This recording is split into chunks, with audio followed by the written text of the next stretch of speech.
I was thinking, which I do a lot, I was thinking about professional tennis. Now, professional tennis players, let's think about Wimbledon. So, the Wimbledon tournament, the men and the women are paid the same in prize money, and I don't think this is correct. I don't think it should happen this way. I think the women should be paid less than the men. And the reason I think this is that they play fewer games than the men. They're only required to play the best of 3 sets, whereas men play the best of 5 sets. So men play many more games in order to win the prize, in order to win the competition.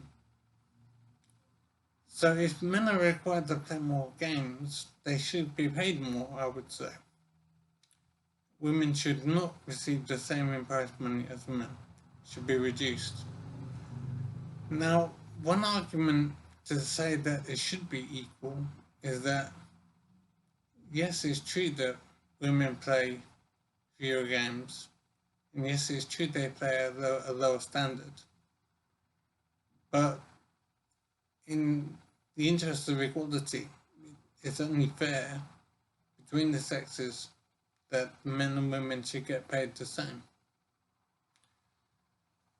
I disagree with this. I don't think it's a justified argument. And I'm thinking, if you could make the argument that women play fewer games and they play at the lower standard than the men, but they're still paid the same, then it seems to me we could make the same case for other divisions.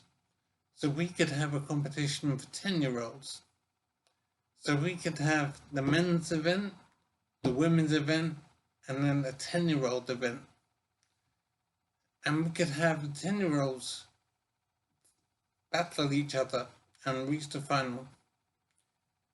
And then the two 10-year-olds would play in the final, and one 10-year-old would win.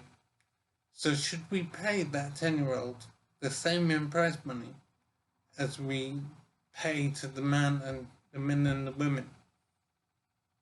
And is it correct to argue that the 10-year-olds are competing against each other and it's fair to compare their competition with the men and the women? Would it be correct to pay the men and the women and the 10-year-olds the same in prize money? Think about that for a moment. I really don't think that would make sense. We would obviously pay the 10-year-olds less in prize money for a whole host of reasons, but it seems fairly obvious that we shouldn't pay them the same, and it's wrong to argue that they're doing the same sort of event comparatively, and so it would make sense to pay them the same. So we would pay them less because of the whole host of reasons. And I think that applies to women as well. Female players play less tennis, fewer sets, they play at a lower standard. So I think they should get paid less in prize money. But we don't do that. We pay men and women equal prize money. And I think this is basically insane and completely unfair on the men. Why don't we reduce men's tennis number of games required to be equal to the women? Why not have equality, which is what women claim that they support? So I really think it is unjustified to have female players at Wimbledon being paid the same in prize money. Their prize money should be less than the men because they play fewer games and they play at a lower standard. I think this is quite obvious and should be the case, and I don't understand why Wimbledon don't do this.